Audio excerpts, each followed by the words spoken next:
ஒரு 2 வாரம் முன்னாடியே இந்த மெசேஜ் போன வாரமே ஆக்சுவலா இந்த மெசேஜ் கொடுக்க வேண்டியது, ஆனா கொடுக்க முடியல. திடீர்னு சாட்டர்டே நைட்டு அந்த இதுல வீடியோ வந்து நாங்க வரோம்னு சொல்லி பாஸ்ட் ஃபோன் பண்ணிட்டாங்க. அதனால சரின்னு சொல்லிட்டு நான் 20ஆம் தேதி இருக்கோம்னு நினைக்கிறேன். நான் உட்காந்து ஜோம் பண்ணிட்டு இருக்கும்போது எனக்கு ஒரு வார்த்தை, எனக்கு எப்பவுமே ஒரே ஒரு வார்த்தை ஆர்டர் கொடுத்தாருன்னா அதை வைத்து தான் நான் வந்து எப்பவுமே மெசேஜ் எடுக்கிறது எனக்கு ஒரு பழக்கமாச்சு. அது நான் ஜோம் பண்ணிட்டே உட்காந்துருப்பேன். அப்படி சமையல் இருக்கும் போதோ எங்க இருக்கும் போதே ஒரு வார்த்தை வரும். அந்த ஒரே ஒரு வார்த்தை சொன்னாரு, முன் வாழ்க்கை உன் கையில். அதுதான் தலைப்பு. என்னது? முன் வாழ்க்கை உன் கையில். உன்னுடைய வாழ்க்கை யார் கையில இருக்குது? உன் கையில கற்றுக் கொடுத்திருக்கிறார். அதை ஜெயமாய் மாற்றிக்கொள்றது நம்மளுடைய கருத்துல தான். நம்ம எப்படி கர்த்தரை பிடித்து கொண்டு அவரோடு ஐக்கியப்படுறோமோ நிச்சயமா நம்ம தோற்று போகவே மாட்டோம். ஆமென். ஆமென். வர மாட்டோம். என்ன சந்தேகமா? ஐயோ தெரியல சொல்றாங்க சிஸ்டர். ஒரு சகோதரி சபைக்கு வந்து நின்னா, அவங்க கிட்ட நானே யாரெல்லாம் பேர் சொல்லக்கூடாது. நான் கேட்டேன், எப்படிமா இருக்குது, என்ன நினைக்கிறேன்? ஏதோ நீங்க சொல்றீங்க நான் வரேன், ஏதோ நீங்க சொல்றீங்க நானே ஜெபிக்க. எனக்கு தூக்கி வாங்கி போட்டுச்சு. என்னாச்சு? நீங்க சொல்றீங்க, அப்ப உனக்குள்ள என்ன இருக்குது? உனக்குள்ள என்ன இருக்குது? தமிழ் சர்வீஸ். ஏன்னா அதுதான் நல்லா புரிஞ்சிச்சு.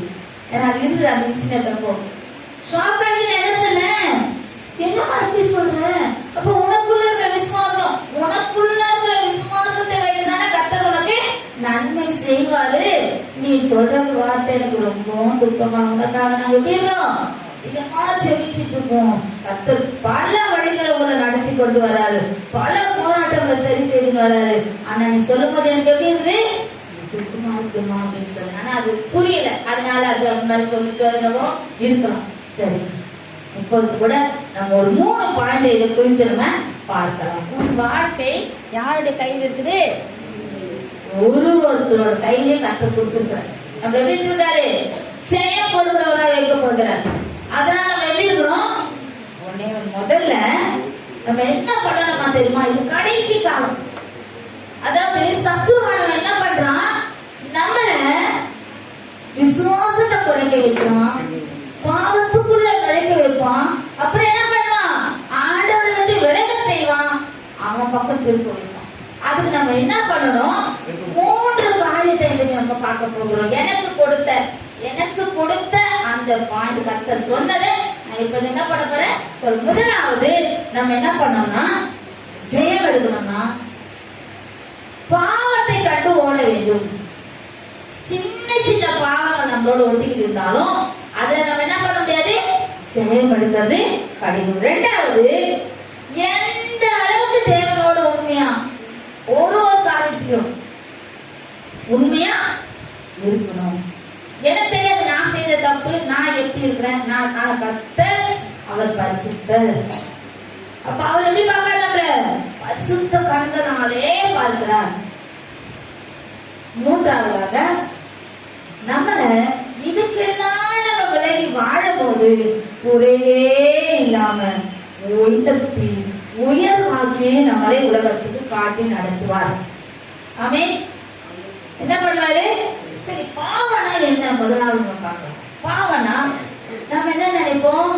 கொலை செய்யறது, அடுத்தவங்களை அடிக்கிறது, அடுத்தவங்களை ஏமாத்துறது, அதெல்லாம் தான் பாவம் இல்ல. சின்னது.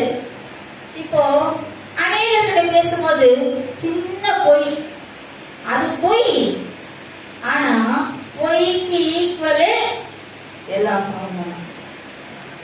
நமக்கு நன்மை வரணும், என்ன பண்ணணும்? சின்ன காரியத்தை கூட நம்மளை விட்டு என்ன பண்ணணும்? விளக்கணும். சரி, முதலாவது வேதத்துல பாவம் எப்படி உண்டாச்சு? பாவம் எல்லாம் எப்படி உண்டாச்சு? யார் மூலமா உண்டாச்சு? பாவம் எப்படி உருவாச்சு? ஏவாள் மூலமா தான் உண்டாச்சு. என்ன பண்ணாங்க? நம்ம ஆதியாகமம் 3வது அதிகாரம் 1-2 வசனத்தை படிக்கலாம். தேவனாகிய கர்த்தர் உண்டாக்கின சகல காட்டு ஜீவன்களை பார்க்கிலும் சர்ப்பமானது தந்திரமுள்ளதாய் இருந்தது. அது ஸ்திரீயை நோக்கி, நீங்கள் தோட்டத்தில் உள்ள சகல விருட்சங்களின் கனியையும் ருசிக்க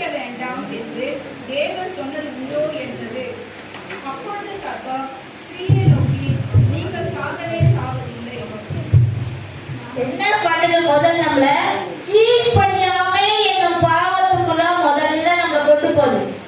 தேவனுக்கு கீழ்ப்படியலனா பிசாசுக்கு சந்தோஷம். என்ன கீழ்ப்படியலாம்? இப்படிலாம் ஆண்டவர் சொல்லிட்டாரா? அதெல்லாம் கிடையாது.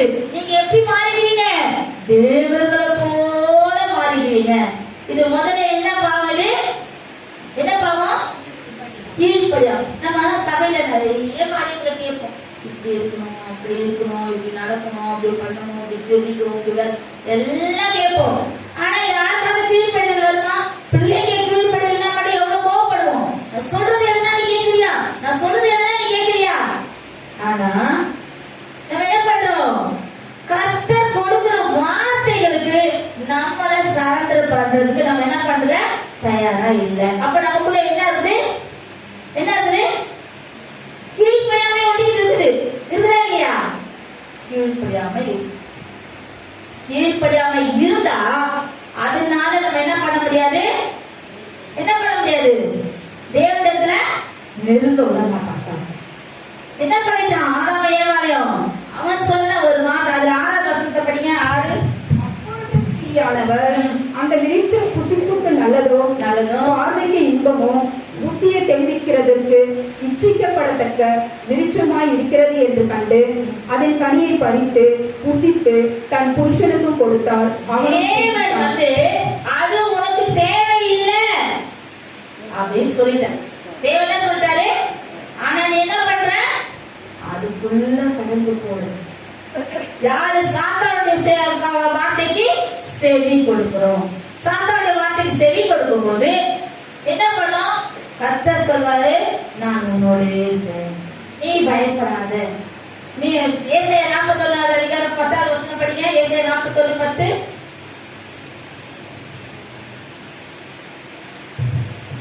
நீ பயப்படாதே, நான் உன்னுடனே இருக்கிறேன். திகையாதே, நான் உன் தேவன். நான் உன்னை பலப்படுத்தி உனக்கு சகாயம் பண்ணுவேன்.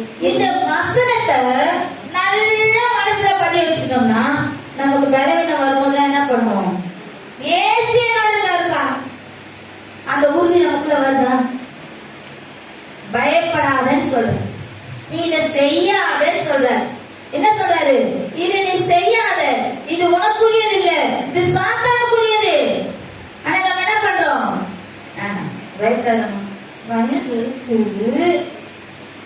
அங்கேயே போச்சு. ஆண்டவர் சொல்றது அது எனக்குரியது இல்ல, எனக்குரியது மேன்மையானது. எனக்குரியது மேன்மையான கர்த்தர் வச்சிருக்காரு. ஆனா நான் என்ன பண்றேன்? பயந்து. அது இன்னொரு ரசத்தை படிங்க. 40:10. நீ பயப்படாதே, நான் உன்னுடனே இருக்கிறேன். திகையாதே, நான் உன் தேவன். உலகத்தை அண்ட சராசரை உண்டாக்கி ஆளுகை செய்கிற தேவாதி தேவன் நம்மளை பார்த்து சொல்றாரு, பயப்படாத, இது நீ செய்யாத, இந்த கனியை புசிக்காத, நீ பயப்படாத. எல்லாமே அவருடைய கட்டளை தான். கீழ்ப்படிதல் நம்ம இருதயத்துல இருக்குமே. ஆனால் நம்ம என்ன பண்ணுவோம்? எனக்கு என் தேவன் சொன்னது பெரிய வார்த்தை, அவர் நன்மை செய்வார், அவருக்காக நான் காத்திருப்பேன். பயந்தாலே என்ன ஆகுது? சாத்தான் பரவாயில்ல, இவங்க என்ன பண்றாங்க? நான் சொல்ற வார்த்தையை கேட்கிறாங்க, நான் சொல்றதுக்கு இவங்க செவி கொடுக்குறாங்க, இவங்க எனக்கு தான் கீழ்படுகிறாங்க. யாருக்கு கீழ்படுகிறாங்க? எனக்கு தான் கீழ்படுகிறாங்க. சாத்தான் சந்தோஷத்துல என்ன பண்ணுவோம்? இன்னும் கொஞ்சம், நீ பாவமா, உனக்கே பலவீனமா, எப்படி நன்மை செய்யறாராம் அவரு. யாரே? உலகத்தை கீழ்ப்படியாமல் போனதுனால நம்ம என்ன பண்ணோம்? ஆண்டவருக்கு விட்டுக்கொள்வோம். நம்ம என்ன பண்ணோம்? இன்னைக்கு நம்ம என்ன சொல்லணும்? நான் தேவனுக்கு எல்லா விதத்தையும் கீழ்ப்படுவேன். ஒவ்வொருவரோட தேவன் பேசுவார். நீங்க எப்படி உட்கார்ந்து ஜெபிக்கும் போது தேவன் உங்களோட பேசுவார். எல்லாரையும் தேவன் பலங்களோட வச்சிருக்காரு. யாருமே பலவீனம் கிடையாது. கீழ்ப்படியாமையோ ஒரு பலவீனம் தான். கீழ்ப்படியாம என்னது? என்ன பண்ணோம்? இதெல்லாம் செய்யாத, நீ இதை செய், ஆலோசனை கொடுக்கிறது சாத்தான ஆலோசனை கொடுப்போம். தேவனுடைய ஆலோசனையை நம்ம கேட்போமே, ஆனால் நம்ம உயர்ந்து இருப்போம். யாருமே தாழ்ந்து போவதில்லை. நம்ம தேவன் பெரியவர். தேவன் எதனால ஏமாற்றப்பட்டார்? கீழ்ப்படியாதனால. கீழ்ப்படியாமையினால ஏமாற்றப்பட்டார். அடுத்தது ஒரு வசனத்தை கூட படிக்கலாம். ஆதியாகமம் 4வது அதிகாரம் 6வது வசனம். அப்பொழுது கர்த்தர் காயினை நோக்கி, உனக்கு ஏன் எரிச்சல் உண்டாயிற்று? உன் முகநாடி ஏன் வேறுபட்டது? எதுக்கு கேட்கிறாரு? இது என்ன பாவம்? இது என்ன பாவம்? இதுக்கு ஒரு பேர் வைக்கிறாங்க. இது என்ன பாவம்? பொறாமையினால் உண்டான பாவம். என்ன ஆயிடுச்சு? ஆவேலோட காணிக்கை ஆண்டவர் ஏற்றுக்கொண்டார், காயினோட காணிக்கையை ஏற்றுக்கொண்டார். அப்படி ஒரு பாவங்களையா நம்ம சொல்லிக்கிட்டே வரணும். அப்போ நம்ம ஒவ்வொரு நம்ம என்ன நினைப்போம்? கொலை பண்றது இதெல்லாம் தான் பாவம் இல்லை. சின்ன சின்ன காரியங்கள் நம்ம எழுதிட்டு விட்டு அகற்றுக்கு. ஏன்னா கடைசி காலங்கள்ல நம்ம வாழ்ந்துகிட்டு இருக்கோம். எங்க வாழ்ந்துகிட்டு இருக்கோம்? கடைசி காலங்கள்ல. இப்ப மறுபடியும் என்னவா? கொரோனா அதிகமா வந்துகிட்டு இருக்கோம். தமிழ்நாட்டுல அப்படியே நெருங்கிச்சு. தமிழ்நாட்டுல வந்துகிட்டே இருக்குது. அதாவது கடைசி காலங்கள்ல என்ன வரும்? கொள்ளை நோய், கும்பலா இறந்து போவாங்க. அதெல்லாம் ஆனாலும் நம்ம மேல வைத்திருக்க இறங்கும் அப்ப நம்மளை பத்திரமா பாதுகாக்கிறார். எந்த தீங்கும் வராதபடி பாதுகாக்கிறார். அவருக்கு நம்ம கீழ்ப்படியணும். அவர் சொல்ற வார்த்தையை நம்ம என்ன பண்ணணும்? பிடிச்சு கொள்ளணும். அதுக்குதான் ஒவ்வொரு நாளும் என்ன பண்ணணும்? வேதத்தை வாசிக்கணும். வேதத்தை வாசிக்கிறோமா? வாசிக்கணும். அது ஆண்டவருடைய கட்டளை. ஆனா வாசிக்கிறோமா? காலையில எழுந்தோம் என்ன பண்ணணும்? எவ்வளவு வேலை எனக்கு இருக்குது. இப்ப போய் என்ன பண்ண முடியும்? வேதத்தை வாசிக்க முடியும். வாசிக்க விட மாட்டான். சட்டை என்ன பண்ணலாம்? நீ வாசிக்க போனா உன்னை விடவே மாட்டான். அதற்குரிய வேலையை கொண்டு என்ன சொன்னானே அந்த இடத்த விட்டு எழுதி பைபிள போய் வைப்பானே சொன்ன கொடுப்பான். தந்திரமானவன். ஆனா என்ன பண்ணும்? தேவனுடைய வார்த்தை கீழ்ப்படிந்து நாம செய்ய வேண்டியது பெரிய பெரிய காரியங்களை செய்ய ஒரு வல்லவரா இருக்காது. எல்லாம் கரங்களை தட்டி உண்மையாலுமே பெரிய பெரிய காரியங்களை செய்யப்பட தேவனுக்கு நம்ம நன்றி செலுத்துறோம். அவர் பெரியவர், அவர் நல்லவர், அவர் எல்லாவற்றையும் மேன்மையானவர். நம்மளையும் மேன்மையா வைப்பார். எப்படி வைப்பாரு? நம்மளையும் எல்லா சின்ன சின்ன காரியங்களை நம்ம வீட்டு அகற்றி போடுவோமே. ஆனால் நம்மளை நோக்கி பார்க்கிற தேவன் அவருக்கு அற்புதம் செய்யறதுக்கு எப்படி சொன்னா? ஒருத்தவங்க சொன்னாங்க, எனக்கு 35,000 தேவைப்படுது ஃபீஸ் கட்டுறதுக்கு. அம்மா இது ஆண்டவருக்கு லேசான காரியமா? உனக்கு எனக்குன்னா இது பெரிய காரியம். அவர்கிட்ட சொல்லு, அவர் செய்யறாரா இல்லையா? குறித்த நேரத்தை செய்வாரு. ஏன்னா நம்ம அவரை நோக்கி பார்க்கணும். அவரை நோக்கி பார்க்கணும்ன்றதுனா அவரோட கட்டளை. நம்ம அவரை நோக்கி பார்க்கணும். அவரை நோக்கி பார்க்கலனாலும் கிறிஸ்தவங்களா பாருங்க, நாம ஜபத்தையும் வேதத்தையும் விட்டு அதுவும் பாவம். எது பாவம்? ஜபத்தையும் வேத பிள்ளைகளுக்கு அதை கற்றுக் கொடுங்க. வீட்டுல என்ன பண்ணுங்க? டெய்லி காலையில 5 நிமிஷம் ஜெபிப்பா, ஒரு 10 நிமிஷம் வேதத்தை என்ன பண்ணுங்க? வேதத்தை டெய்லி வசனத்தை சொல்லிக் கொடுங்க. குழந்தையிலிருந்து சொல்லிக் கொடுங்க. பெரியவனானாலும் அதை மறக்க மாட்டான். என்னோட சின்ன வயசுல நான் படித்த ஒரு வசனங்களும் இன்றைக்கு எனக்கு அப்படியே ஞாபகமா. தூக்கத்தை எழுப்பி கேட்டா கூட மனப்படமா ஒப்பிட்டுவேன். ஏன்னா சின்ன வயசுல என்ன அண்ணன் எங்க அம்மா வந்து படிச்சு முடிச்சாலும் அவனுக்கு சாப்பாடு அப்படியெல்லாம் சொல்லி பணி கட்டுவாங்க, படிக்க வைப்பாங்க. ஆனா அன்றைக்கு அது கசப்பா இருந்தது, இன்றைக்கு அது பிரயோஜனமா இருக்குது. பிள்ளைகளும் அந்த கீழ்ப்படியில அந்த குணத்துக்குள்ள கொண்டு வாங்க. அவங்க அன்பா என்ன பண்ணுங்க? நீங்க கீழ்படிங்க, ஆண்டோட வார்த்தைக்கு கீழ்ப்படிணும். அவரு சொல்லுங்க, நம்ம கீழ்ப்படிஞ்சு நடக்கணும். அப்ப நம்ம கர்த்தர் என்ன பண்ணாரு? மேன்மையா வைப்பார். இப்ப பொறாமைக்கு இன்னொரு வார்த்தை ஆதியாகமம் 5வது அதிகாரம் 27வது வசனம். நாளெல்லாம் 969 வருஷம் அவன் மரித்தான். மனுஷங்களையே அதிக நாட்கள் வாழ்ந்தவர் யாருன்னா மெத்துசலா. வேதத்தின்படி மெத்துசலா எவ்வளவு? 967 வருஷம். 1000 வருஷத்துக்கு எவ்வளவு நாள் கம்மி? 23 வருஷம் தான் கம்மி. 967 வருஷம், 33 ஆண்டுகள் கம்மி. 33. அப்போ கர்த்தர் எப்படி வச்சிருக்காரு? ஆண்டவர் நமக்குள்ள அவர் எப்படி இருந்தார்னா இவ்வளவு ஆயுசு தேவனுக்கு கீழ்ப்படி நடக்கும் போது என்ன நடக்குமா? ஆயுசு நாட்கள் பெரும். முதல்ல அவருக்கு கீழ்ப்படணும். எதெல்லாம் தேவனுக்கு பிரியப்படாதது அதெல்லாம் என்ன பண்ணணும்? விட்டுடணும். எல்லாரும் சொல்றேன், பிள்ளைகளுக்கு கூட சொல்றேன், சின்ன நம்ம என்ன நம்ம தேவனுடைய பிள்ளைங்கன்றது உறுதியான எப்பவும் மனசுல பதிய வச்சுக்கணும். பதிய வச்சா ஆண்டவர் என்ன பண்ணுவாரு? நம்மள சின்ன சின்ன காரியத்திலேயே அப்படியே நம்ம என்ன பண்ணுவாரு? அவர் பக்கமா திருப்பி நம்மளை மேன்மையானவர்களாய் வைப்பார். இன்னொரு வசனத்துக்குள்ள வாசிக்கலாம். ஆதியாகமம் 34:31. அதற்கு அவர்கள், எங்கள் சகோதரியை அவர்கள் ஒரு வேசியை போல நடத்தலாமோ என்றார்கள்.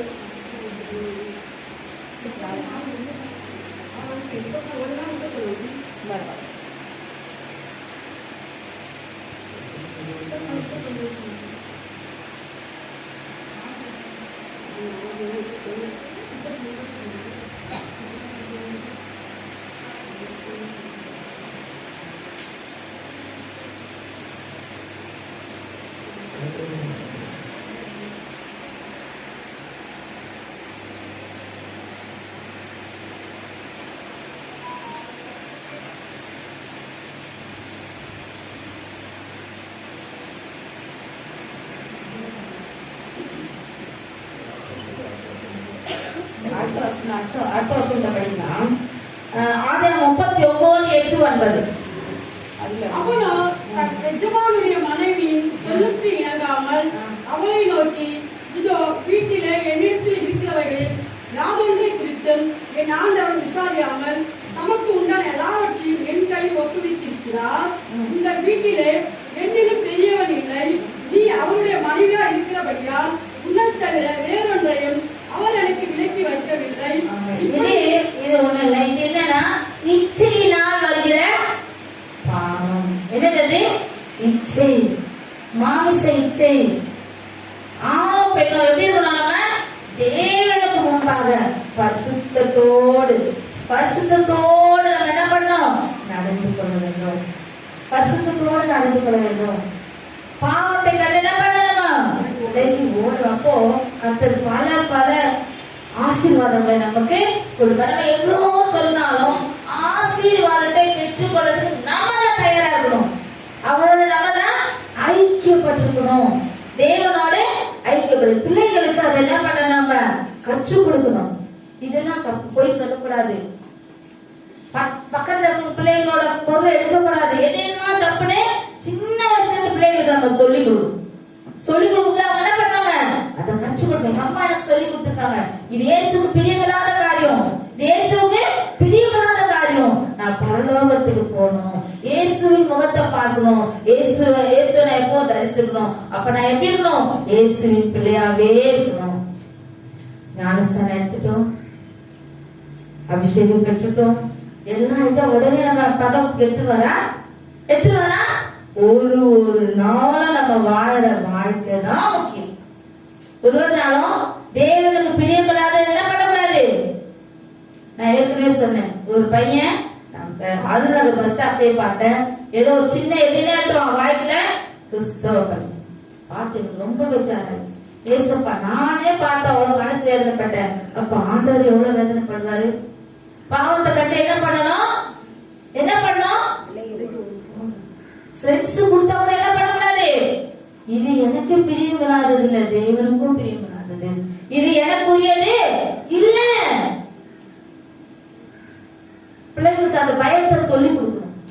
பிள்ளைகளுக்கு என்ன பண்ணணும்? இப்படிதான் நம்ம இருக்கணும், இப்படிதான் நம்ம வாழணும். இப்படி இருந்தாதான் இயேசு நம்ம நோக்கி பார்ப்பாரு, இப்படி இருந்தாதான் இயேசு என்ன நோக்கி பார்ப்பாரு அப்படின்றத சொல்லி நம்ம என்ன பண்ணணும்? ஒரு காரியத்தையும் கர்த்தர் பிள்ளைகளுக்கு நம்ம சொல்லி கொடுக்கணும். அப்பதான் கர்த்தர் என்ன பண்ணுவாரு? நம்மளுக்கும் அற்புதம் செய்வார், பிள்ளைகளுக்கும் அற்புதம் செய்வார். பிள்ளைகள் மத்தியில என்ன பண்ணணும்? நல்ல காரியம். எப்பவுமே விளையாடுறது, போன் வச்சுக்கிறது, இதுலயே வாழ்க்கை கிடையாது. நம்ம எப்படி இருக்கணும்?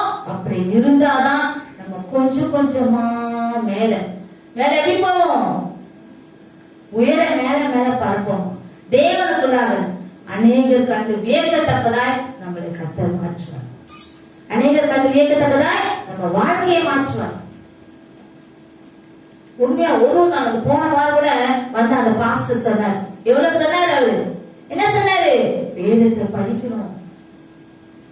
என்னவோ அந்த என்னது ஃப்ரீ ஃபயர் ஆடக்கூடாது, அதெல்லாம் அவர் தெரிஞ்சு வச்சிருக்காரு. ஏன்னா பிள்ளைகளுக்கு சொல்லணும் பாவம் எது, அதுவும் பெரிய பாவம், அது விளையாடுறது தப்பு, அந்த போன் அதை விளையாடுறது பெரிய தப்புன்றதே தெரியாம நிறைய பேர் செய்யறாங்க.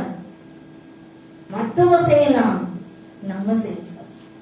மத்தவங்க விளையாடலாம், நம்ம என்ன பண்ணக்கூடாது? சொல்லி தரணும் பிள்ளைகளுக்கு. அது சாத்தானுக்குரியதுப்பா, நமக்குரியது இல்ல. சொல்லி கொடுத்தோம்னா அவங்க தெரிஞ்சுக்கணும். அது அடிக்காதீங்க, திட்டாதீங்க, அவங்க அன்பால சொல்லி கொடுத்து முதல்ல தூள் படிக்க மாட்டாங்க. நம்மள என்ன பண்ணணும்? வாட்ச் பண்ணிக்கிட்டே இருக்கணும். நீ என்ன பண்ற, எங்க போற? பிள்ளைகளை வந்து உண்மையா தாய்மார்கள் ரொம்ப இப்ப ஏன்னா உலகத்துல சாத்தான் வந்து என்ன பண்றான்? நரகத்துக்கு ஆட்களை அவன் தயார் பண்றான். நரகத்துக்கு நேர ஆட்களை தயார் பண்றான். நம்ம தெய்வாதி தேவன் நம்மளை அன்பினால எடுத்துக்கிட்டு இருக்காரு. ஆனா நம்ம என்ன பண்றோம்? அவர் மிகவும் அன்பானவர். அதனால எத்தனை பேர் தப்பு செஞ்சா என்ன பண்ணா அவர்கிட்ட மன்னிப்பு வாங்கிடலாம் அப்படின்றது சொல்லக்கூடாது. என்ன பண்ணோம்? செய்யக்கூடாதுன்னா செய்யக்கூடாது. தேவன் யாரு? அன்பானவர். அதே நேரத்துல அவர் யாரு? பரிசுத்தர். அதையும் சொல்லிட்டாங்க பிள்ளைகளுக்கு. நம்மளோட மனசுல நல்லா பதிய வச்சுக்கணும். ஆண்டவரே நான் எப்படியெல்லாம் உங்களிடத்துல நெருங்கணுமோ அப்படியெல்லாம் என்ன பண்ணுங்க, சரி எங்களை உண்மைய ஒரு நாள் நான் நினைப்பேன். தேவனோட ஒரு நாள் என்ன பண்ணோம்? கிட்ட போகணும், கிட்ட போகணும். அப்பதான் நமக்கு என்ன பண்ணுவாரு? ஆண்டவர் எல்லா கிருபைகளையும் கொடுப்பார். அநேகர் கண்டு வீக்கத்துக்கு நம்மளை உயர்த்துவார் கர்த்தர். நல்ல இரண்டாவது பாயிண்ட் கூட பார்க்கலாம். உண்மையாய் வாழ. உண்மையானா ஆதியாகமம் 39ஆம் அதிகாரம் 1-2 வசனம். யோசேப்பு எகிப்துக்கு கொண்டு போகப்பட்டான். பார்வோனுடைய பிரதானியும் தனி அதிகாரிகளுக்கு அதிபதியும் ஆகிய போத்திபார் என்னும் எகிப்து தேசத்தால் அவனை அவ்விடத்திற்கு கொண்டு வந்த இஸ்மவேலரிடத்தில் விலக்கி வாங்கினான். கர்த்தர் யோசேப்போடு இருந்தார். அவன் காரிய சித்தி உள்ளவன் ஆனான். அவன் எகிப்தியனாகிய தன் எஜமானுடைய வீட்டிலே இருந்தான். யாரு? யோசேப்பு எப்படி இருந்தா? அவன் உண்மையா இருந்ததுனால இந்த வீட்டோட எல்லா பொறுப்பையும் அவன்கிட்ட கொடுத்துட்டான். வேலைக்காரங்கிட்ட கொடுத்துட்டான் எஜமான். ஏன் அப்படின்னா கர்த்தருக்கும் மனுஷருக்கும் முன்பாக எப்படி இருந்தா? உண்மையா இருந்ததுனால காரிய சித்தி உள்ளவனா இருந்தான். எல்லா காரியங்களையும் ஜெயம் எடுக்கிறவனா இருந்தான். ஆனாலும் அவனுக்கு என்ன வந்துச்சு? உண்மையா இருந்ததுனால எதுவுமே பிரச்சனையே வரலன்னு நினைச்சிட்டீங்களா? உண்மையா இருந்ததுனால பிரச்சனை வரலையா? வந்துச்சா வரலையா? வந்தது. அவன் என்ன பண்ணா?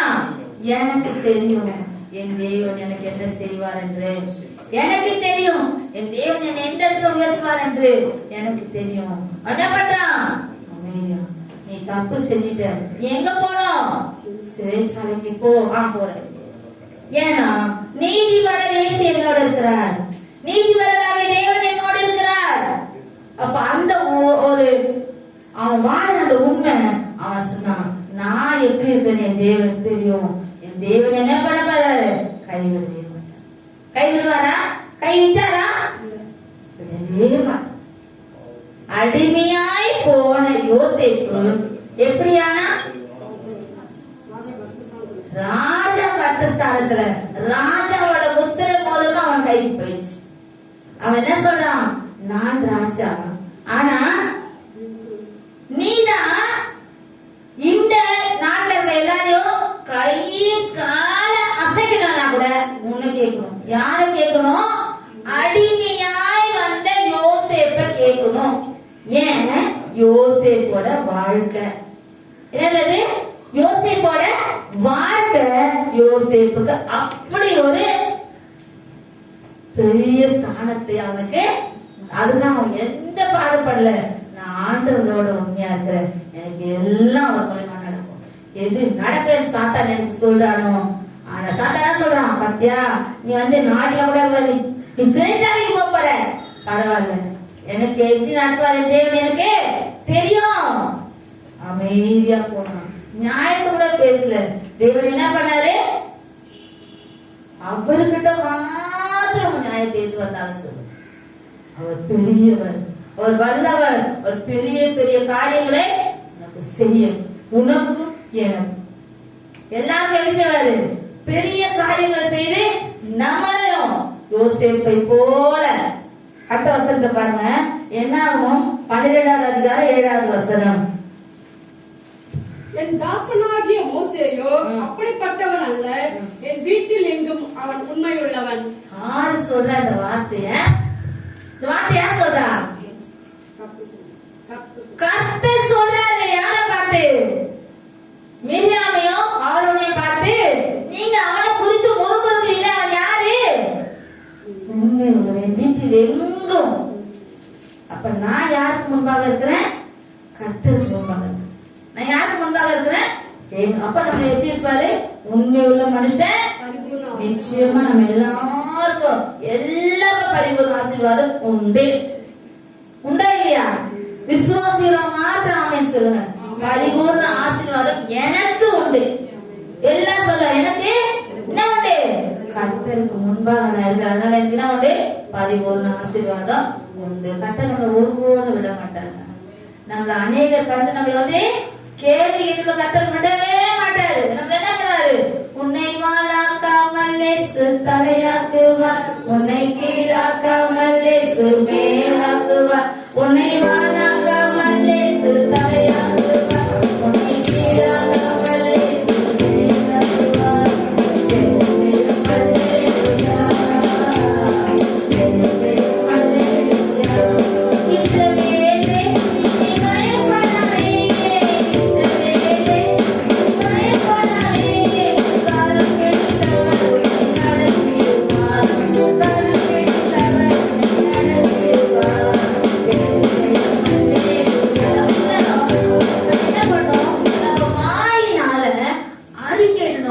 என் தேவன் எனக்கு ஜெயத்தை, எல்லாரும் சொல்லுங்க பார்க்கலாம். என் தேவன் எனக்கு என்ன தருவாரு? கொடுப்பாரா கொடுப்பாரா? சந்தேகமா இருந்தா எனக்கு எப்படி இருப்பாரு? எனக்கு அறம் பிடிச்சிருக்காரு, என் வாழ்க்கையாவது பாக்குறாரு. நான் இயேசுவே நம்பி இருக்கிறேன். அவர் எப்படி எப்படி இருப்பாரு? கரம் பிடித்து என்ன ஜெயம் கொடுப்பாருங்க. ஜெயம் கொடுப்பாரு சொல்றோம் மாத்திர கரங்களை தட்டி தேவாதி ஜெயம் கொடுப்பார். எனக்கு ஒட்டுமொழியா இருக்காரு. இனியும் கொடுப்பார். என்ன பண்ணுவாரு? இனியும் கொடுப்பார். இது இல்ல, இன்னும் ஜெயங்களை நம்ம பெற்றுக் கொடுப்போம். நான் விசுவாசிக்கிறேன். ஏசபா மக்கள் எல்லாரும் எப்படி இருக்க பாருங்க? ஜெயமுள்ள வாழ்க்கை. நிச்சயமா ஜெயமுள்ள வாழ்க்கை. ஜெயமுள்ள வாழ்க்கை தான் நமக்கு கர்த்தர் கொடுத்தது. ஏன் என்ன ஆகும்? 24 முதல் வசனம் என்னது? என்னது? நம்ம அடிக்கடி படிக்கிற வசனம். நான் எழுதியெல்லாம் வைக்கலாரு.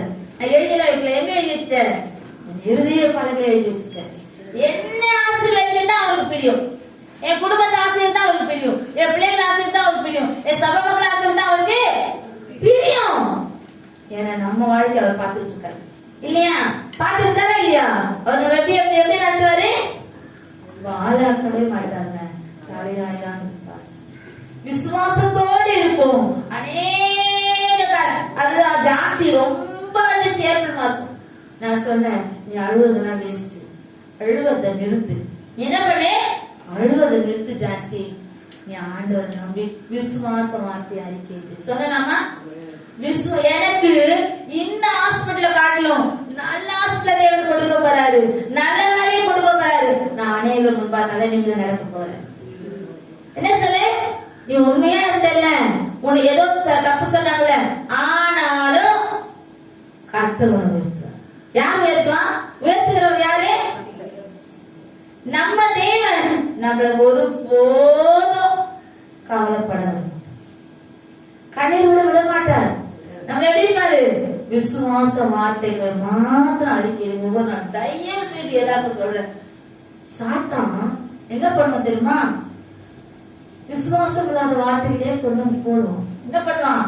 காதுல போடுவோம், வாயில சொல்ல வைக்கணும் அவனுக்கு. ஆனா நம்ம என்ன பண்ணோம்? அப்பாலே சாத்தாடி என்ன சொல்லணும்? நான் ஜெயம் எடுக்க போகிறேன், தேவன் எனக்கு ஜெயம் கொடுக்க போகிறார். ஆமென். எல்லாரும் கரங்களை தட்டுங்க.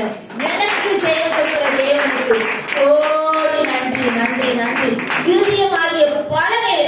எழுதி கொள்ள வேண்டும். தோற்று போயிட்டேன் சாத்தான் தான் சொல்லுவான், ஆனா தேவன் நம்மளை விட மாட்டாரு. என்ன பண்ண மாட்டாரு?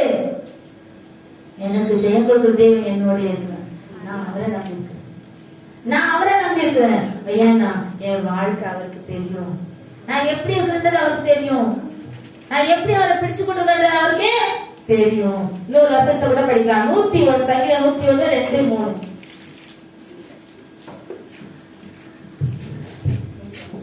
உத்தமமான வழியிலே விவேகமாய் நடப்பேன். எப்பொழுது என்னிடத்தில் வருவீர்? என் வீட்டிலே உத்தம இருதயத்தோடு நடந்து கொள்ளுவேன். தீங்கான காரியத்தை என் கண்முன் வைக்க மாட்டேன். வேணாம் எனக்கு அது. வழி விலகுகிறவர்களின் செய்கையை வெறுக்கிறேன். அது என்னை பற்றாது. அது எனக்கு தேவையில்லாதது. நான் தேவனுக்கு முன்பாக எப்படி இருக்கிறேன்? உத்தமமான வழியை விவேகமாய் என் வீட்டில் எங்கும் நடந்துக்கிறேன். அதே நான் மோசே சொல்றாரு, என்ன சொல்றாரு? என் வீட்டில் எங்கும் அந்த உண்மைக்கு மாத்திரம் எவ்வளவு பெரிய பெரிய கிரெடிட் எல்லாம் கிடைக்கும் தெரியுங்களா? உண்மை, அது உண்மைக்கு மாத்திரம் நம்ம பேசுற வார்த்தை கர்த்தர் ஒவ்வொன்றும் கணக்கு எடுப்பது. அவர் என்ன பண்றாரு? மனுஷன் பேசும் எப்ப கணக்கு கொடுக்கணும்? 4 வரைக்கும் வச்சுக்கோ. இன்னைக்கு நான் சாதாரணமா பேசிட்டு விட்டுறது இல்ல. எப்ப வரைக்கும் வைக்கிறாரு? ஒரு வார்த்தை பேசும்போது நான் கர்த்தருடைய பிள்ளை, நான் இதை பேசக்கூடாது. நான் பாசிட்டிவா தான் பேசணும். நான் என்ன பண்ணும்? விசுவாச வார்த்தைகள் மாத்திரம் தான் அறிக்கையிடணும். என்னை எப்பொழுது பார்த்து கொடுக்க தேவன் எனக்கு நன்மையான ஈவுகளை கொடுப்பார். நன்மையான ஈவும் பூரணமான வறுமை என்ன வருது? பிதாவிலிருந்து நம்ம இறங்கி வருதுங்க. நம்ம எதுக்காக பயப்பட வேண்டியதே இல்ல, கலங்க வேண்டியதே இல்ல, திகைக்க வேண்டியதே இல்ல. திகையாதே கலங்காதே நானும் அவ்வளோ பெரிய தேவன் சொல்றாரு. திகையாதே கலங்காது. ஆனா நமக்கு ஒரு சின்ன பிரச்சனை வச்சா என்ன பண்ணுவோம்? எனக்கு மட்டும்தான் இந்த பிரச்சனை வருது. ஒரு என்ன பண்ணுவோம்? ஐயோ தெரியல, ஆனா தூக்கப்படாது. நமக்கு எவ்வளவு நன்மைகளை செய்திருக்கணுமா? இன்னும் செய்ய போறேன். நமக்கு நன்மை செய்ய நம்ம தேவன் நம்மளோட எப்போது இருக்கிறார். பயப்பட வேண்டியது எதை குறிச்சோம்? உண்மையாய் தேடும் அவருக்கு யாருக்கு அவர் யாரு? அற்புதம். வாயில சொன்னா போதாது, இருதயத்துல விசுவாசிக்கணும். எதனால நமக்கு நடக்கன்னு சாத்தான் சொல்லணும். எனக்கு நடந்துச்சு அப்பாலே சாத்தான் என்ன சொன்னோம்? மெர்குரி இன்னும் அசிஸ்டன்ட் போஸ்டிங் வரலாட்டி அவர் இப்படி லீவ் போடுறாரு. அசிஸ்டன்ட் போஸ்டிங் கிடைச்சிச்சு போமா. நீங்க வாயில பதில் சொல்லுமா? என்ன சொல்லு? கிடைச்சிச்சு போமா. அவர் லீவ் போடுறான்டி, இப்படி பண்றான்டி, நான் போத தெரியலாண்டி. தயவு செய்து நீ நினைப்பா பேசுறது நிறுத்து. அப்படிதான் சொல்லு. பேசுறத ஜபத்துக்கு வர ஜெபிக்கிற எல்லாம் பண்றேன். ஆனா என்ன பண்ற? தேவையில்லாத வார்த்தைங்க நம்ம என்ன பண்ணோம்? சாத்தான் பத்தியானியே சொல்லல, நீ என்ன சொன்ன கிடைக்கலன்னு அவன் நம்ம மேல குற்றம் சொல்வதால் என்ன பண்ணுவான்? அப்பாலே சாத்தான் என் தேவன் எங்களுக்கு நன்மை செய்து விட்டார். பாசிட்டிவா பேசுறதுக்கு நம்ம எப்ப என்ன பண்ணோம்? உண்மையாய் தேடுறவங்களுக்கு அவர் அற்புதர் தான். இன்னொரு வசனத்தை படிக்கலாம். ரூத் 2வது அதிகாரம் 12வது வசனம். செய்கைக்கு தக்க பலனை கர்த்தர் உனக்கு கட்டளையிடுவாராக. கண்டிப்பாக. இஸ்ரவேலின் தேவனாகிய கர்த்தருடைய சட்டைகளின் கீழ் அடைக்கலமாய் வந்தவனுக்கு அவராலே நிறைவான பலன் கிடைப்பதாக. நிறைவான பலன் நமக்கு உண்டு. அன்றைக்கு ரூத்துக்கு சொன்னார், இவர் இன்றைக்கு நமக்கு சொல்றாரு. என்ன சொல்றாரு? நிறைவான பலன். அவரோடு உண்மையாய் ஐக்கியப்பட்ட வாழற நமக்கு நிறைவான பலன் உண்டு. இதெல்லாம் நமக்கு குறைபடுறதுன்னு நினைக்கிறீங்களே, இதெல்லாம் எனக்கு நிறைவா கொடுத்துட்டாரு கர்த்தர், நல்லவர். ஆமென். என்ன பண்ணோம்? வாயினால நம்ம பாசிட்டிவா பேச பழகலாம். என்ன பண்ணலாம்? எத்தனையோ காரியங்கள் நான் உண்மையாவே இது நடக்காது சாத்தா சொல்லுவான், இதெல்லாம் முட்டா, இதெல்லாம் உனக்கு நடக்காது. அப்பாலே போய் சாத்தா என்னோட அனுபவத்தை தான் நான் உங்களுக்கு சொல்றேன். என்ன சொல்றேன்? என்னோட அனுபவம் என்னது? கர்த்தர் என்ன செய்து முடிச்சிட்டாரு. சாத்தானே நீ வெட்கப்பட்டு போ. என்ன பண்ண? யார் வெட்கப்பட்டு போனோம்? நாம வெட்கப்பட்டு போவோமா? இருப்பாது நிறைவான பலன் அவர் கரத்துல நமக்கு கிடைக்கும். எங்க வரும்? நிறைவானது வரும்போது குறைவானது ஓடி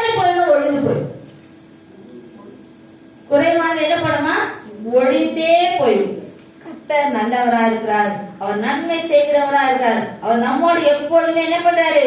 இடைப்படுகிற தேவாதி தேவனா இருக்கிறார். அவர் நம்ம எவ்வளவு நன்மை செய்வோமோ அவ்வளவு செய்து விட்டார். ஆனா நம்ம என்ன பண்ணோம்?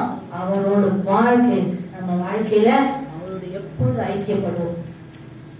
ஒரு நாளும் தேவனுக்குள்ள என்ன பண்ணலாம்? ஐக்கியப்படணும். பாசிட்டிவா பேசணும். நெகட்டிவா சத்துரு கொடுத்தாலும் என்ன பண்ணக்கூடாது? அப்பாலே போய் சாத்தானே, இது எனக்குரியது இல்ல, எனக்கு ஜெயம் மாத்திரம்தான், எனக்கு நன்மை மாத்திரம்தான். கர்த்தர் நல்லவர். மூன்றாவது காரியத்தை பார்க்கலாம். இப்படி நாம ஒன்று பாவம் நம்மளோட இருக்கக்கூடாது. உண்மையான மூன்றாவது குறைவே இல்லாம என்ன பண்ணுவாராம்? செழிப்பானது. சங்கீதம் 86:10 மூன்றாவது பாயிண்ட்ல 86:10. தேவனே மகத்துவம் உள்ளவரோ அதிசயங்களை செய்கிறோமா இருக்கிறேன், நீர் ஒருவரே தேவன். யாரவரு? யாரவரு? நம்ம தேவன் யாருங்க? மகத்துவம் உள்ளவர். அவர் எப்படிப்பட்ட காரியங்களை செய்வாரு? அதிசயம். அதிசயம் எப்படி இருக்கும்? அதை யோசித்து பாருங்க. எது நடக்காதுன்னு சத்துரு சொல்றானோ அதை தேவன் செய்வாரு. அதுதான் அதிசயம். எது அதிசயம்? தேவனே மறுபடிய வசனத்தை, தேவனே மகத்துவம் உள்ளவரோ அதிசயங்களை செய்கிறோமா இருக்கிறேன், நீர் ஒருவரே தேவன். அவர் மட்டும்தாங்க தேவன். நான் ஒரு இடத்துக்கு போய் மெசேஜ் டிராக்ஸ் கொடுக்க போனோம். அப்போ அந்த அம்மா சொல்லிச்சு, அம்மா எங்களுக்குலாம் தெய்வம் எல்லாம் இருக்குதுமா, நீ நம்ம புதுசா ஒண்ணு வந்து கொடுக்குற அப்படின்னு சொல்லிச்சு. நான் சொன்னேன், தெய்வங்களை எல்லாத்தையும் நம்பிட்டு எல்லாம் உன்னை கைவிட்டுரும். ஒரே ஒரு இயேசு எப்படிமா, இயேசு உனக்கு அற்புதம் செய்வாருமா அப்படி டிராக்ஸ கையில கொடுத்து அந்த இடத்த விட்டு நகர்ந்துட்டேன். என்ன பண்ணிட்டேன்? டிராக்ஸ கையில, அம்மா எல்லா தெய்வத்தையும் நம்புறல்ல, எல்லாரும் அவர் செய்வார், இவர் செய்வார், இவர் செய்வார், எல்லாரும் எஸ்கேப் ஆயிடுவாங்கம்மா. இயேசு மட்டும் பாருமா.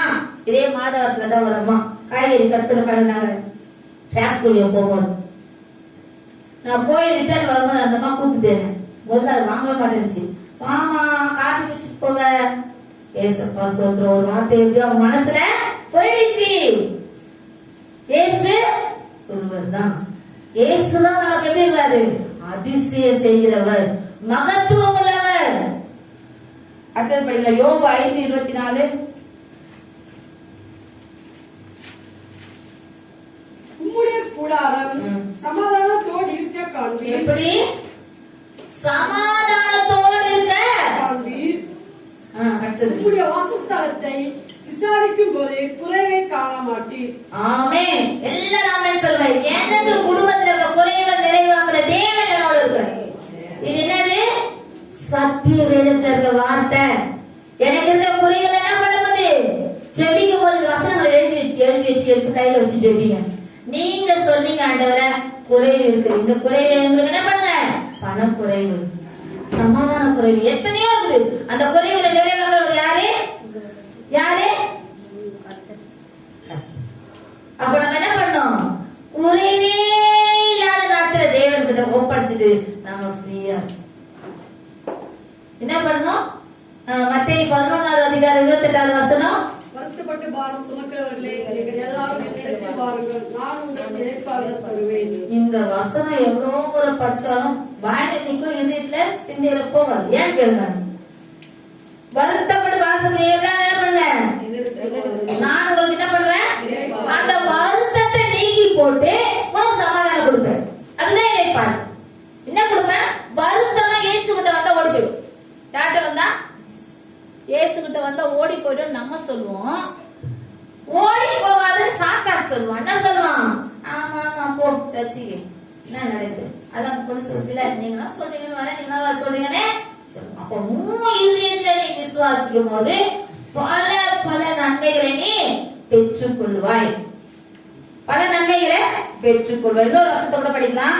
யோபு 23:14. எனக்கு குறித்திருக்கிறதை அவர் நிறைவேற்றுவார். நல்ல ஆண்டவரை பண்ணி வச்சுக்கோங்க. என்ன பண்றாங்க? எனக்கு பல நன்மைகளை குறிச்சிட்டாங்க. அவர் என்ன பண்ணாரு? நிறைவேற்றுவார். அடுத்த வார்த்தை படிக்கணும். இப்படிப்பட்டவைகள் இன்னும் அநேகம் அவரிடத்தில் உண்டு. இப்படிப்பட்டவைகள் இப்பொழுது பெற்றுக்கொண்ட எல்லா ஆசைகளும் இன்னும் இன்னும் இன்னும் கொடுக்க போற. அமைதி யார் கரத்துல இருக்கு? ஆண்டவருடைய கரத்துல இருக்குது. கேட்கும் போது நமக்கு விசுவாசம் இருக்கும். அப்புறமா என்ன ஆகும்? இருக்கிற கவலை என்னது? அது என்ன பண்ணணுமா? உறுதியாய் பற்றிக்கணும். அதுல பாருங்க, ஏசாயா 26 அதிகாரம் 3வது வசனம் நினைக்கிறேன். அது எழுதி வைத்து ஆனா இப்ப ஞாபகத்துல வந்தனால சொல்றேன்.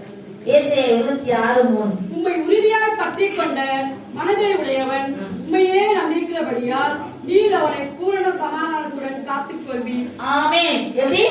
உண்மை உறுதியா பிடிச்சிருக்கோமா? உறுதியா பிடிச்சிட்டோம்னா என்ன பண்ண மாட்டோம்? உண்மை உறுதியாய் பற்றி கொண்ட மனதை உடையவன் உண்மையே, யாரையே? இயேசுவையே,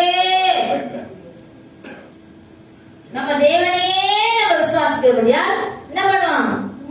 பூரண சமாதானம் உண்டு ஒவ்வொரு குடும்பத்துக்கும். ஆமென்.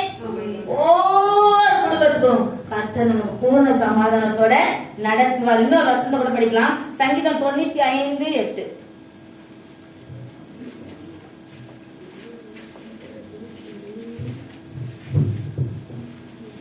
இன்று அவருடைய சத்தத்தை கேட்பீர்கள் ஆகில் வனாந்தரத்தில் கோபம் மூட்டின போதும் சோதனை நாளிலும் நடந்தது போல உங்கள் இருதயத்தை கடினப்படுத்தாதேயுங்கள். கடினம் இருதயத்துல வேதனை தூக்கி போட்டுங்க. தூக்கி போட்டு என்ன பண்ணுங்க? எனக்கு என் தேவன் நன்மை செய்து விட்டார். எப்படி? நன்மை செய்து விட்டார். நன்மை செய்து கொள்ளுங்க. இன்னும் செய்வார். இன்னும் செய்வாரா இல்லையா? சந்தேகமா யார் வரது? இன்னும் செய்வார்னு வரவே செய்வாரா? செய்ய மாட்டாரு. செய்வார். செய்து கொண்டிருந்தா இன்னுமே என்ன பண்ண போறாரு? நன்மை செய்ய போறார். கடினமா இருந்து என்ன வேணாம்? நமக்கு வேண்டாம். இயேசு கொடுத்திருக்கிற விசுவாச இதயத்தை நம்மளா யாரு? நம்மளா யாரு? ஆமா. ஆனா பிரச்சனை அப்படிதான் என்ன ஆகும்? விசுவாசம் ஓடி விசுவாசமா போக சிஸ்டர். நீங்க வேற இதே மாதிரி நம்ம சர்ச்சுக்கு வரல சொல்லிச்சு, நீங்க வேற விசுவாசம் ஒண்ணு இல்ல. விசுவாசம் இருந்தாலும் ஒண்ணு இல்லை. அப்ப நீ ஒண்ணு இல்லைன்னா ஒண்ணு இல்லை. நான் சொல்லிட்டேன். நீ ஒண்ணு இல்லை சொல்ல விடுங்க. நீ விசுவாசித்தான் மகிமையை காண்பாய். மார்க் 9:23. விசுவாசிக்கிறவனுக்கு எல்லாம் இதுதான் நடக்கும், இதுதான் நடக்காது. 1 லட்சம் ரூபாய் நடக்காதுமா, 50,000 நடக்கும். அப்படிங்கிற ஏதாவது இருக்கா? இன்னுமா 1 லட்சம் கேட்கிறேன், 50,000 என்னால கொடுக்க முடியும். ஆனா எப்ப சொல்லியிருக்காரா? எப்ப சொல்லியிருக்காரா? நம்ம தேவன் அப்படி சொல்லவே மாட்டாருங்க. விசுவாசிக்கிறவனுக்கு எல்லாம் கூடும். ஆனா நம்ம ஒண்ணு சரி ஏச மட்டும் அதிகமா விசுவாசிக்கணும். நம்ம வேலை என்னது?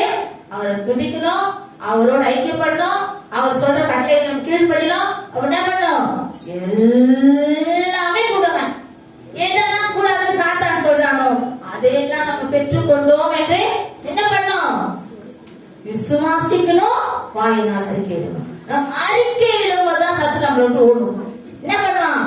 இவங்க விசுவாசம், இவங்க முன்னாடி நான் நிற்கவே முடியாது போலயே.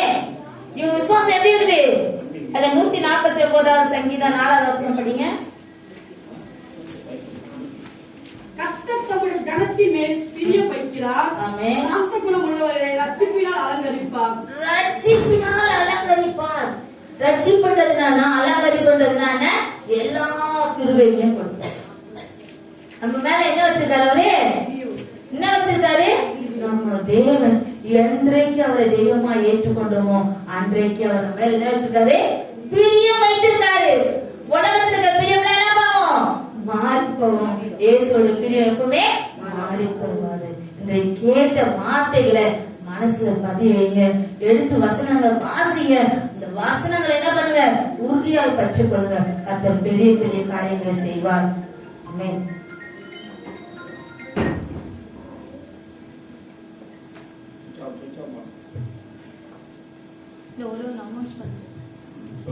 ஒரு நிமிஷம் எல்லாரும் கொஞ்சம் கவனிங்க. எல்லாரும் இருக்கீங்களாமா? இப்ப இந்த 1 கொரிந்தியர் புக் உங்ககிட்ட கொடுத்தாங்க இல்லையா? அந்த கொஸ்டின் ஆன்சர் ஒண்ணே ஒன்று கொடுங்க கிட்ட.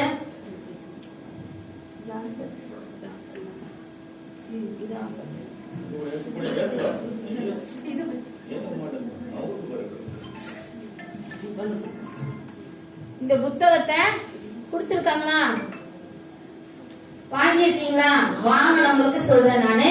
இதுல ஒரு 6 பேரை தலைவரா வச்சு அவங்க நீங்க எழுத தெரியல நான் வாங்க மாட்டேன் அப்படிலாம் இல்ல. தெரிஞ்சதை உங்களுக்கு ஒரு லீடர் கொடுத்துருக்காங்க, அந்த லீடரை பார்த்து நீங்க எழுதி கொள்ளலாம். நீங்க தான் கஷ்டப்பட்டு எழுதணும் இல்லை, எழுத முடிஞ்சவங்க எழுதுங்க. உங்க லீடரோட என்ன பண்ணுங்க, நீங்க மிங்களாகி எழுதலாம். இன்னொன்னு எனக்கு கீழே வந்து பாஸ்டர் மக்கள் மேக்லின் பர்சி, சந்தியா, மெர்குரி, ஜாய்ஸ் 5 பேரா? 5 பேராமா? 5 பேர். அடுத்தது கோமதி. கோமதி இருக்கீங்களா? கோமதி கீழே காவியா, ஆதிலட்சுமி, ஏஞ்சல். நீங்க தான் தெரிந்ததை உங்க லீடர் அம்மா கிட்ட கேட்டு நீங்க எழுதிக்கலாம். அடுத்தது தாமரை செல்வி. தாமரை செல்வி கீழே ஜான்சன், மஞ்சு, நோயல்.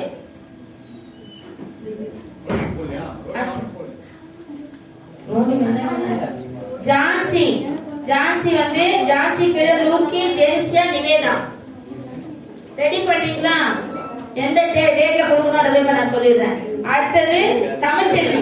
தமிழ்ச்செல்வி கீழே அவினாஷ், லட்சுமி, ரூபாஸ்ரீ. அந்த தமிழ்ச்செல்வி ரெடி ஆயிடுச்சு, அதனால சிரிக்குது. சந்தோஷமா எல்லாம் ரெடி பண்ணிட்டாங்க, சிரிக்குது. அடுத்தது தமிழரசி. தமிழ்ச்செல்வி ரெடி ஆயிட்டு சிரிக்குது பத்தியா? கீர்த்தி, சரவணபதர், அனு.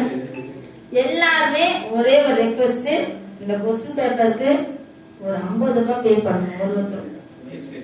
ஒரு ரெஜிஸ்ட்ரேஷனுக்கு 50 ரூபாய் பே பண்ணணும். இன்னொன்னு இது 1ஆம் தேதி கடைசி நாள்னு சொல்லியிருக்காங்க. ஆனா 1ஆம் தேதி நம்ம எடுத்துட்டு போய் கொடுக்க முடியாது. இப்ப 20 நாள் ஒரு டைம் தரேன். 22ஆம் தேதி சபையில வந்து ஒப்படைச்சு சர்ச்சுக்கு வரும்போது 22ஆம் தேதி எல்லாரும் லாங் சைஸ், அதாவது A4 ஷீட் வாங்கி ஆன்சர் அதுலதான் எழுதணும். எப்படி எழுதணும்ன்றத உங்க லீடரை கேட்டுக்கோங்க, கேட்டு எழுதுங்க. அது வந்து நமக்கு நம்ம எல்லா சபைகளும் இது செய்யறதுனால நம்ம இதை செய்யணும். எழுதுங்க. இன்னும் டவுட் இருந்தா அப்புறமா ஆமா கொஸ்டின் பேப்பர் விடக்கூடாது, அட்டாச் பண்ணுவோம். லீடர் சொல்லுவாங்கல்ல. ஓகே.